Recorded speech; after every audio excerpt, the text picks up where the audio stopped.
All right, welcome to this week's podcast.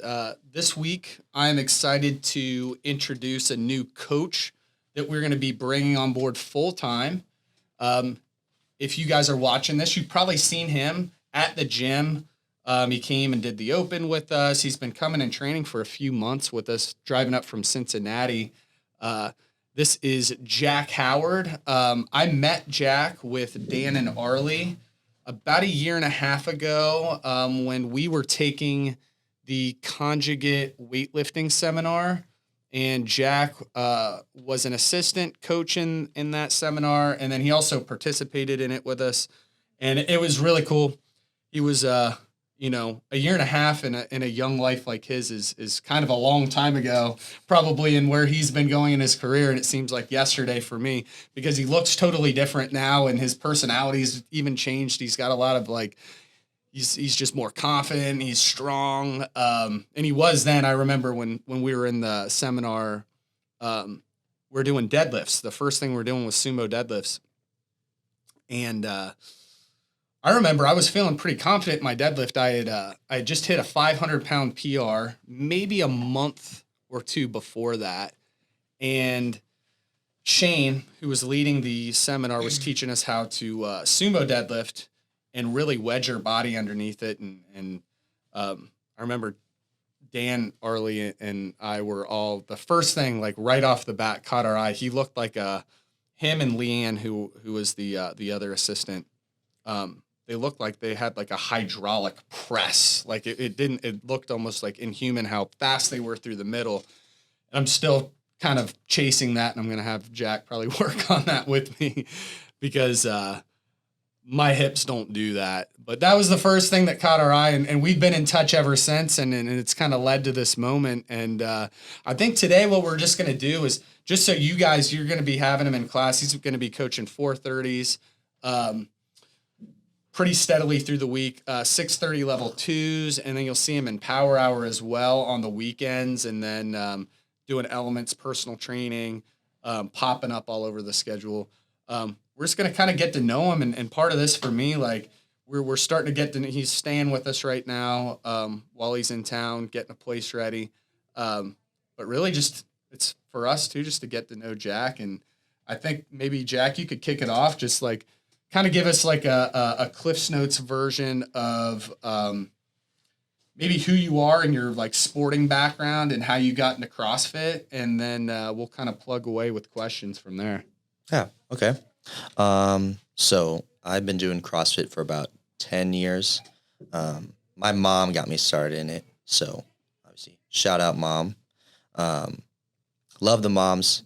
That's how anything always gets started, nutrition, stuff like that. But, ideally I was just doing it for football, and sports in general, basketball and stuff like that. I only played sports in high school and stuff like that. So, really, that's all I did it for. And then I want to say 1 or 2 years in, I decided I was like, I want to try to compete. I want to try to see where this goes. When was your first open? That was in 2015. Okay, cool. So yeah, 10 years ago, you were 12, right? I was 12. Yeah, I was doing CrossFit before I knew what it was. That's pretty wild. Yeah. So 2015, you were what, like 14? 15? Yeah, that was the first year that they had the teenagers division, cool. I think. Yep. And yeah, so I started in that, and then all the way up until 18 when I ended up qualifying for that top 200. Oh, very cool. Very cool. Yeah. So it's been a lot of fun, changing gyms and stuff like that, and finding who will teach you and help you are major things in the game. So yeah, like coming up here is a no-brainer, especially like after learning so much from Shane and all those coaches down there. Yeah, my game is definitely it's growing, and it's continued to grow. But yeah. So he really helped kind of put together that strength piece and wrap your head. I mean, that's what pops out like when I watch you train is like obviously, and something you're going to help bring to the table here and help us grow is that strength aspect. You know, the last few days I saw you, you know, back squatting 465 casually on a Monday. And then you were, you know, the next day before level 2, you were building up. You had, you know, 3 wheels plus some change, doing a hang, squat, clean, and jerk. Yeah. You're moving some serious weight, and you're doing it with excellent technique. So yeah, just tell us a little bit about how maybe you got connected with Shane and where that, you know, how that went and you know, how it maybe changed the way you wrapped your head around training. Cause I'm always interested. I can nerd out on that all day. So Yeah, I would say, so initially how I started looking at West Side and Conjugate in general is I broke my foot hitting a PR back squat of, I want to say 405. And I was like, okay. Like I picked up a 10. Your foot broke? I broke my foot shortly after that. Literally in the same night, I picked up a kid's 10-pound kettlebell and I broke the outside part of my foot, my 5th metatarsal. Did you drop this makes more sense now. I couldn't understand how those two were related. Okay. Literally just picked it up. You probably had like a stress fracture there or something. Okay. Oh, you didn't drop. Did you drop the weight? Nope. Oh, you picked it up and you felt your foot Picked it up, felt it snap. And I was like, well, what is that? I was like, why did I do that? It's like repetitive use of pattern. I didn't have enough fitness level. And that fitness level and that kind of GPP all go together to make sure that you're ready to handle certain loads and stuff like that. And being able to max out like a conjugate method. How old were you when that happened?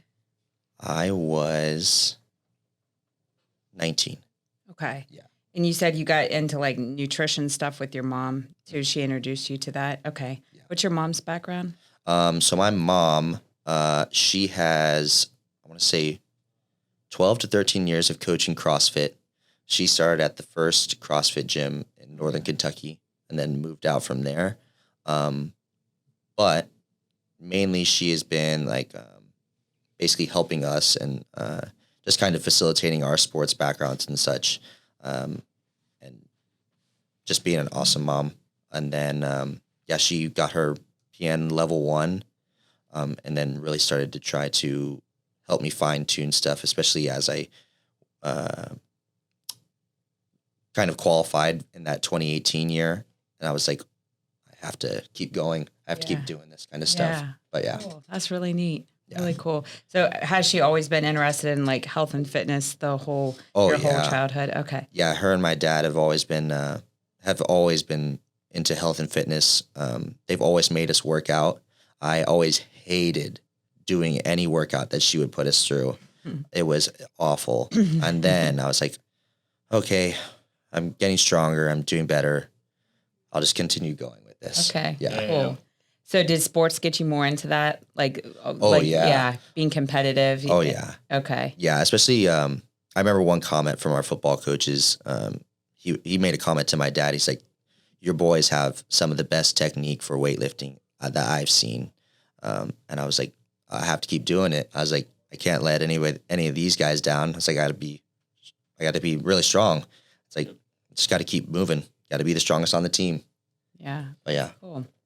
So you got into conjugate and you started to notice with doing all the variation and the changing of, you know, you're hitting 1 reps from different pins, bands, chains, and it's keeping you're able to hit heavy weights and heavy loads consistently, and you're not getting hurt as often. Mm-hmm. That's what I was talking to you the other day, like the longer I do this, I like to hang out on the other side of the gym, and probably eventually I'll get to be almost like half and half, where I get really sturdy when I'm doing a lot of power hour and my body starts to adapt to it, and I kind of switch back and forth, and then my CrossFit will be really good.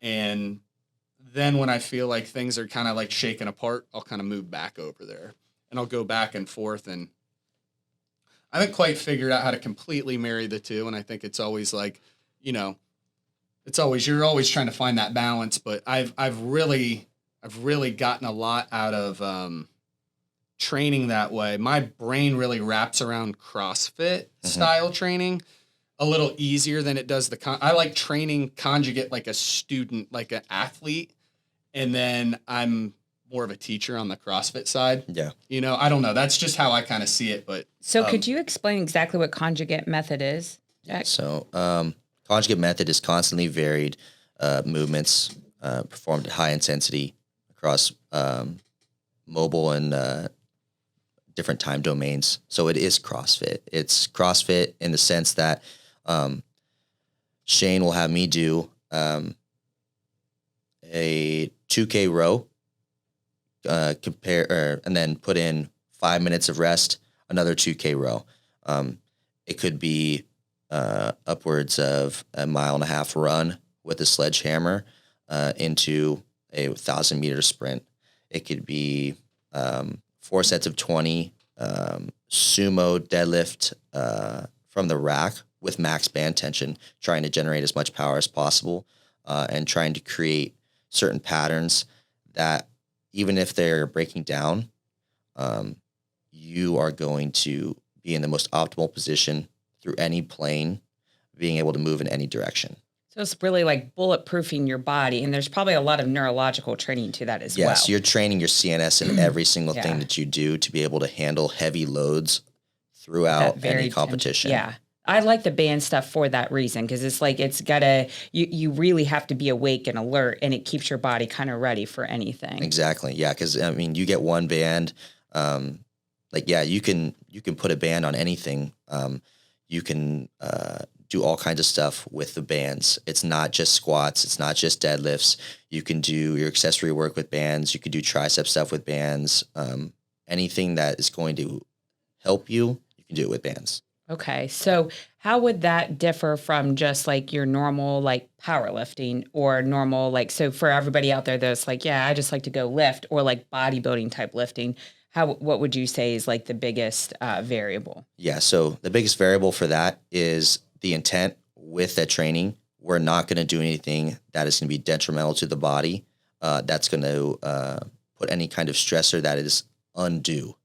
So sometimes with bodybuilding and regular powerlifting and like regular period linearization, it will detrain people rather than building up their fitness and building up their strength at the same time.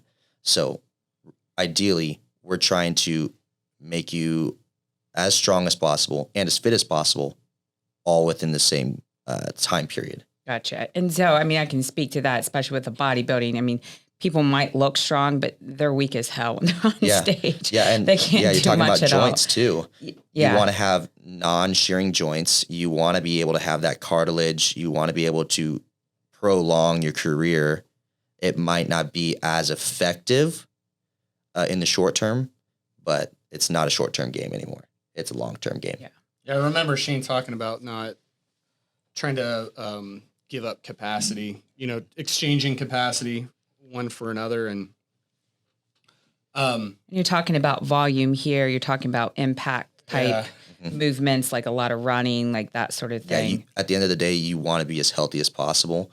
And if your program doesn't give you that, it's not the right program for you. Yeah, absolutely. And I think that can speak to a lot of listeners, whether you're a CrossFitter, a runner, or whatever. I mean, I come from that background, just beat the hell out of your body. And for probably a good 10 years, I woke up every day just feeling like complete ass. I'm like, well, this is just what you do.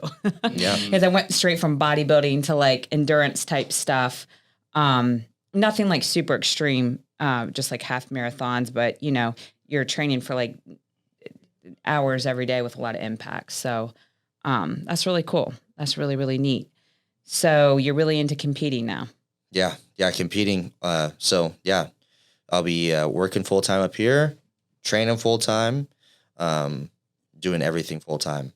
So he's got a good crew now to do it with. That's right. And I love, I was talking to him a little bit last night about, I'm like, what I love right now is we've got a really good base and a really good groove and everything. Everything's going really well where those 3 level 2 classes every day, we've got a good training crew and a lot of people pushing against each other and it really takes me back. This year's been the best year we've had with that whole gang training. I mean, I have to go back to like 2018 was a pretty good year, but really like in that 2016 era for us, we had a good solid like 6-7 year run.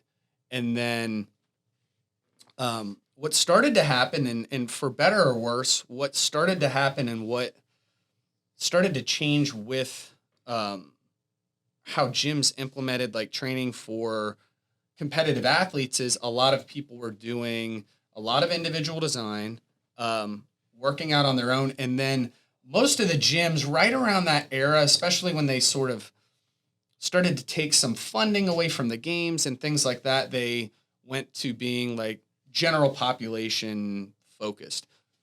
We've always done both. And I separated those two well before almost any other gym did. Like most gyms would they would just try and train their like games athletes and their general population in the same class. Yeah. And where there was nothing wrong with that, like I would do it on Saturdays. I'd always encourage everyone to do like the hero workout and train together, or to go back and forth if like a workout kind of served them better that day.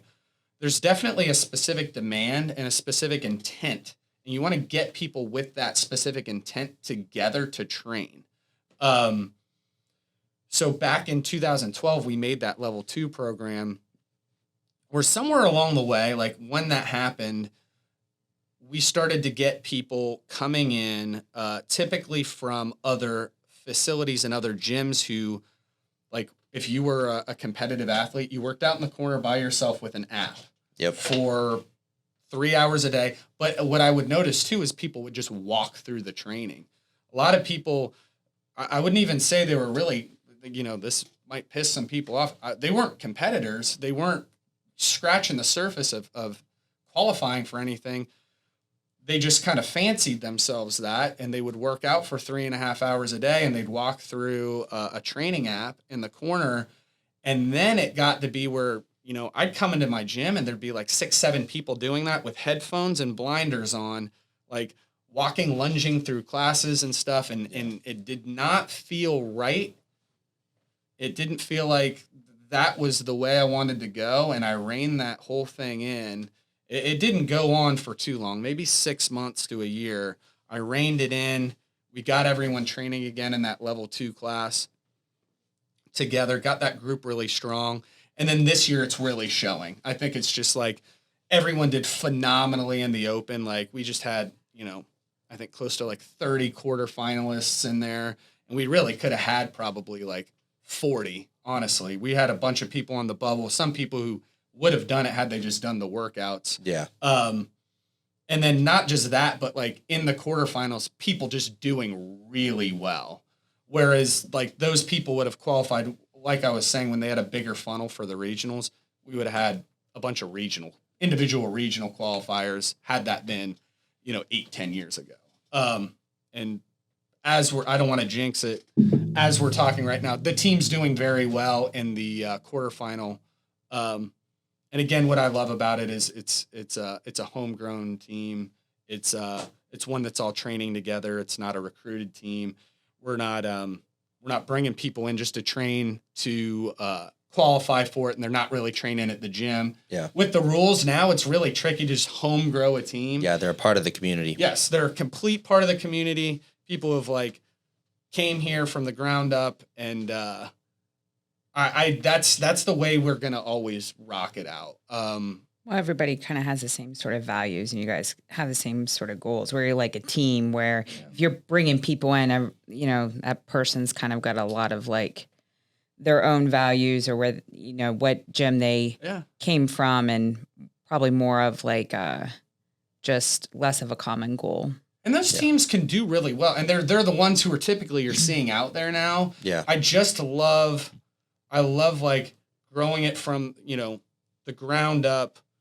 Everyone's got a fair shot at making it, and it's something that like people can aspire to, almost like if you're in high school and you want to play a sport for a team, like you're trying out for the team, and it's like everyone's got an equal chance at it. I just, something about that feels like it just feels right to me to do it that way. And like bringing in a guy like you who's into it, you're going to be right there trying to make the team next year and all Exactly. that, you're going to be in the mix. It's just like, it feels like that side of the gym is, and it's a very hard thing to keep rolling for, decades now. I mean, we're coming up on 15 years of I was just thinking about keeping that. a competitive, 15, yeah, a competitive time. culture straight rolling through it where,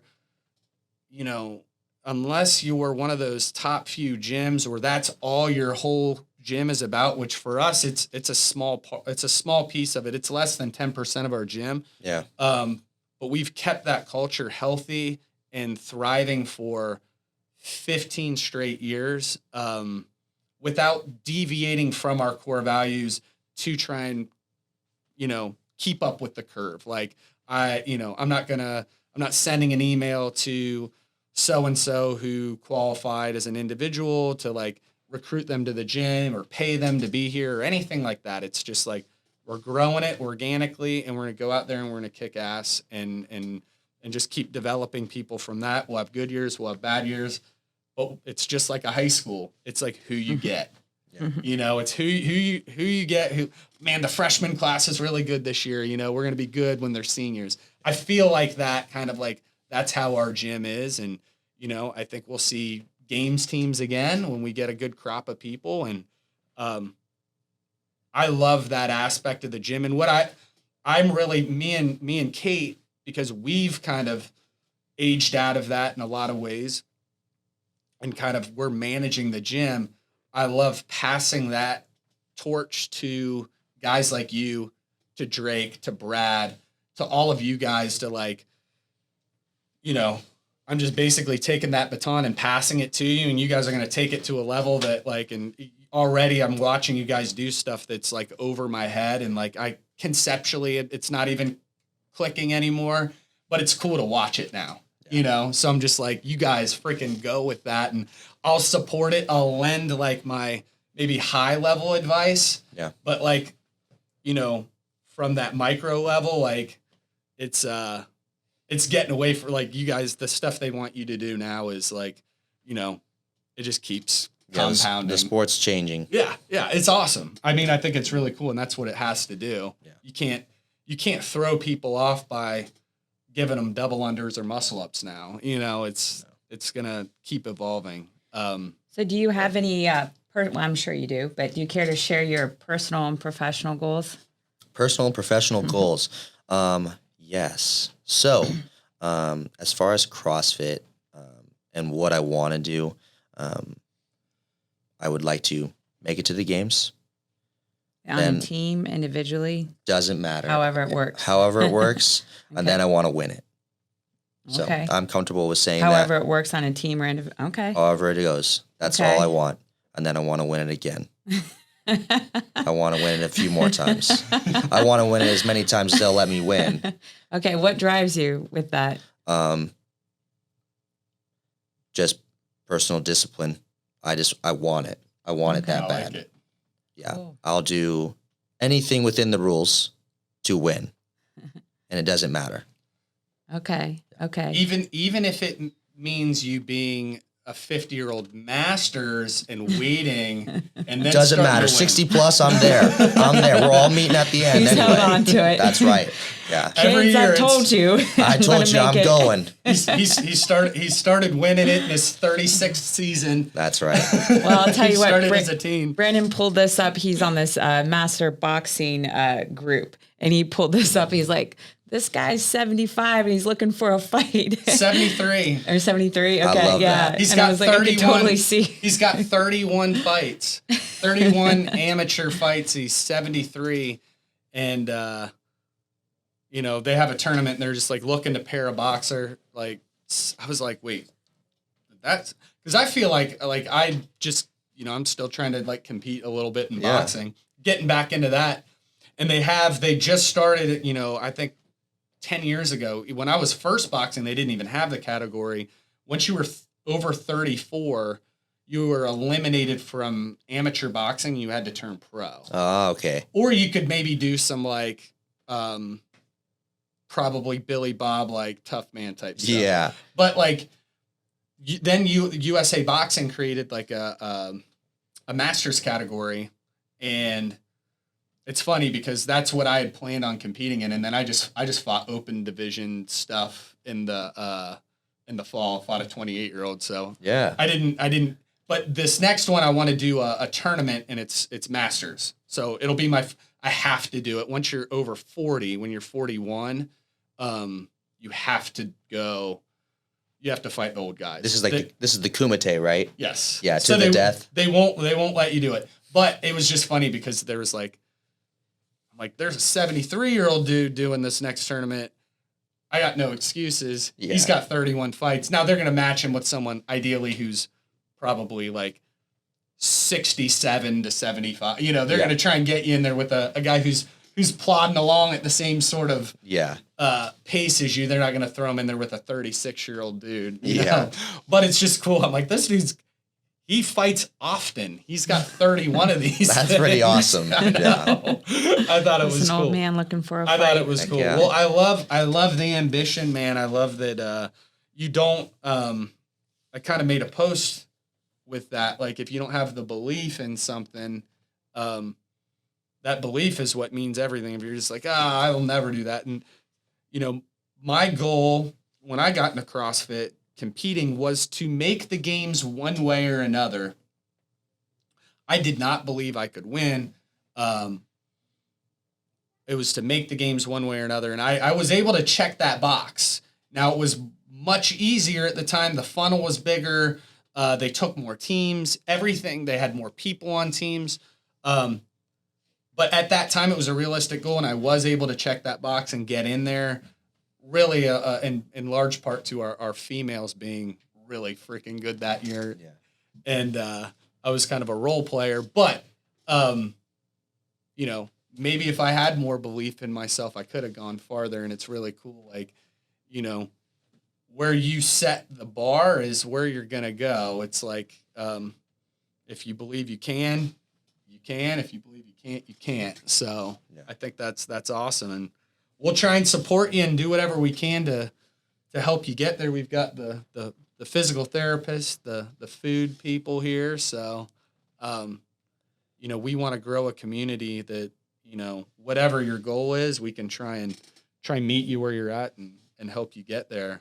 And you're currently studying exercise science too. You wanted to finish up that degree. That's really cool. Yes, ma'am. And do that while you're doing this. That's so really where are you at with that? Where are you currently taking classes or? Yeah, so I currently take online classes. I think I have a year and a half left. Cool. And then I'm free of that. I have that piece of paper. But I won't use it much. I definitely won't use it much. It's good to have that goal though, and to have those letters. Yeah. It just like it makes things. I got what was it? I think it was a math class that kept me out of exercise science. Is what I wanted to do. I did physical education, got my degree. Even I got my teaching license and taught for a little bit too. But I think there was I had to get a calculus. Oh yeah. So, and I couldn't pass that to save my life. So, the pre-cal was like something I had to take twice in college. I was banging my head against the wall. So that's what kind of kept me out of that. The physics classes, I've already started reading some of the books from Westside anyway, about physics. So, that's good. When those physics classes come up, that'll be a lot easier for me to do. I am not a math person at all. Yeah, that was my thing. It was the math. The only math I do is bar math. Yeah. That's all I know. Yeah. I had to sit right beside my professor and do all my homework. Like I would not do it on my own. Yeah. Every day I was right there in those labs. They're just like, I'm going to get you out of here so I don't have to have you back. It's like, here's Kate again. Yeah, I had to. That's cool. So did your mom still coach CrossFit? Yes. So up until, I want to say 3 or 4 months ago, she has been a coach. Right now, she's just taking some time off, trying to be an athlete. So cool. Ideally what she wants to do is she wants to try and take her turn at possibly making that next step into that quarterfinals for like Masters, and then also possibly trying to go to the games. Oh, cool. Very How old's cool. your mom now? She is, don't hate me, Mom, 49.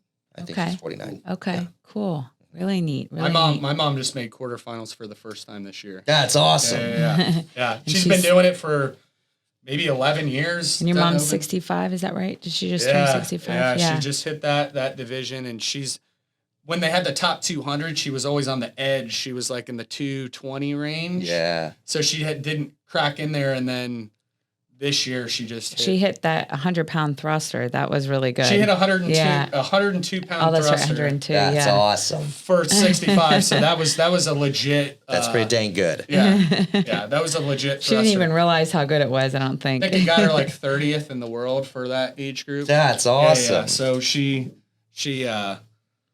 didn't work out and train when I was growing up. Yeah. And then when I got into CrossFit, I got her into it. She goes to Always Forward out in Granville. Yeah. And has done that for 10 or 11 years now.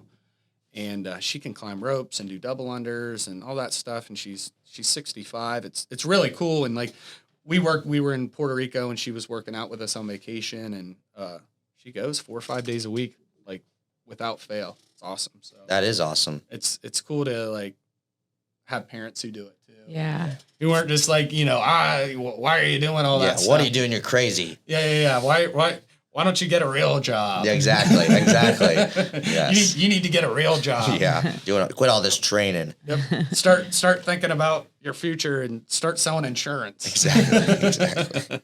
Does your dad go in and work out with her, or do they Yes. kind of do their? Okay. Yeah. Cool. So the only time that he will go in and work out is with my mom.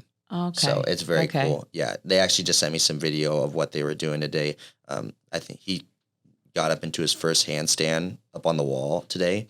That makes him sound super old. He's not. I want to say he's about 55. Yeah. But it's scary for a lot of people to go upside. It was really scary for me to go upside down the first time, and I was like 30 when I first started. Yeah, it was really cool to see him do that, just because he doesn't like to try to do some of that gymnastic stuff. So it's cool to see that he's taking more interest in it, and now he can do that kind of stuff. That's really cool. It's really, really neat when people push themselves when they're older and just try new things. I think that's a big deal. That's really neat. Yeah. So you think you're going to be a lifelong coach like your mom? 100%. Yeah, I love coaching. I'm a much better coach than I am an athlete. But I have to be the best at both. So that's just the way it is. I have to do it. Yep. Yeah, it's my job. Oh, that's great. Well, we're lucky to have you. Yeah, man, we're super stoked to have you, and you guys, you're going to be seeing Jack around a lot. Even when he's not working, you're going to see him in here training. You're just going to see him around the gym. Say hi.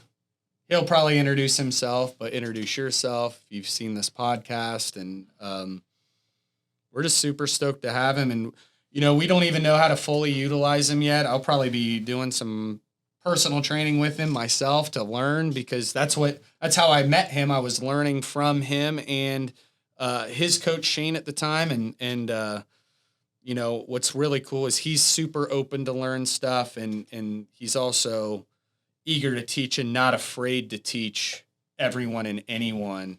And he's got a really good way of doing it. So, welcome Jack Howard, and we're stoked to have you, man. Thank you, guys. I appreciate it. Just look for the mustache, guys. Just look for the mustache. Awesome. Thanks, man. Thank you, guys.